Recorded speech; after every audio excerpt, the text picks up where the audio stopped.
dengar kata mata-mata, apa yang langsung terlintas di pikiran kalian? Orang yang diam-diam mencari informasi untuk suatu pihak?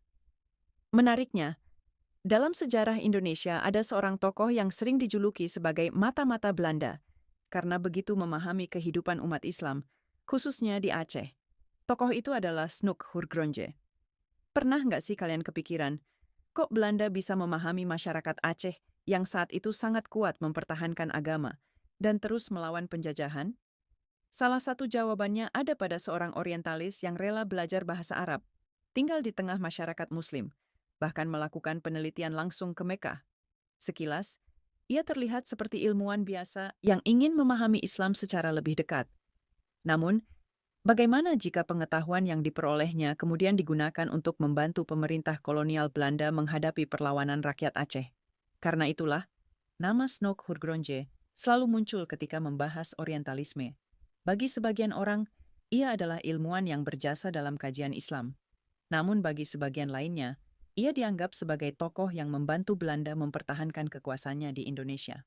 Lalu, siapa sebenarnya Snoek Hurgronje? Mari kita telusuri kisah dan pemikirannya.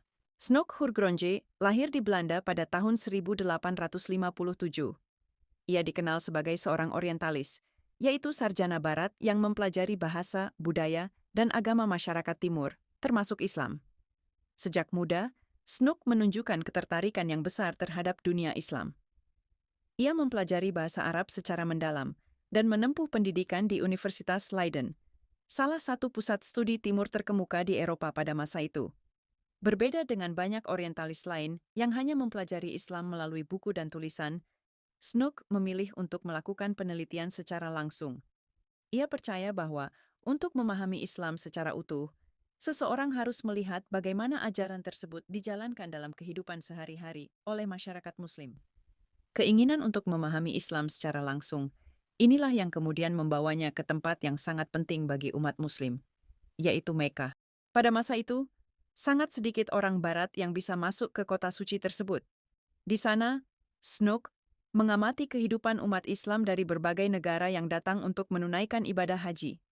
Ia mempelajari tradisi keagamaan, sistem pendidikan, hubungan sosial, hingga cara umat Islam membangun kehidupan mereka.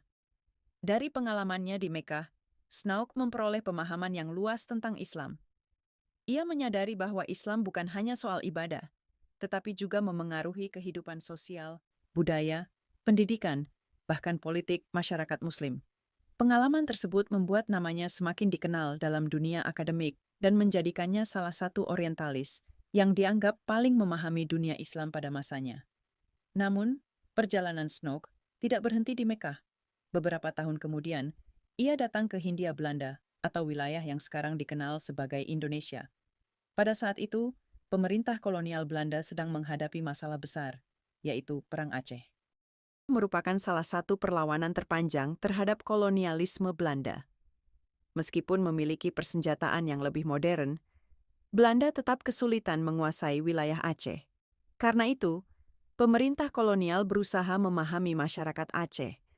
Dan disinilah peran Snoek Hurgronje mulai terlihat.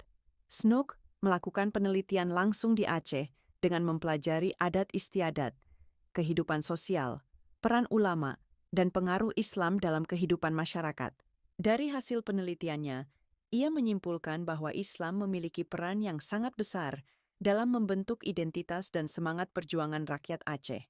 Berdasarkan pemahaman tersebut, Snoek menyarankan agar Belanda tidak mengganggu pelaksanaan ibadah umat Islam, tetapi tetap mengawasi aktivitas politik yang dianggap dapat mengancam kekuasaan kolonial. Saran inilah yang kemudian membuat namanya menjadi kontroversial. Sebagian orang menilai bahwa pengetahuannya tentang Islam dan masyarakat Aceh digunakan untuk membantu Belanda mempertahankan kekuasaannya di Indonesia. Namun di sisi lain, banyak pula yang menganggap Snoek sebagai ilmuwan yang memberikan kontribusi besar dalam kajian Islam melalui metode penelitian lapangan yang cukup maju pada masanya. Karena itulah, hingga saat ini sosok Snoek Hurgronje masih sering diperdebatkan. Apakah ia seorang ilmuwan yang ingin memahami Islam secara objektif, atau justru bagian dari strategi kolonial Belanda?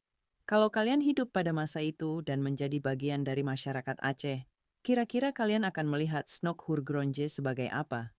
Ilmuwan, orientalis, atau mata-mata Belanda?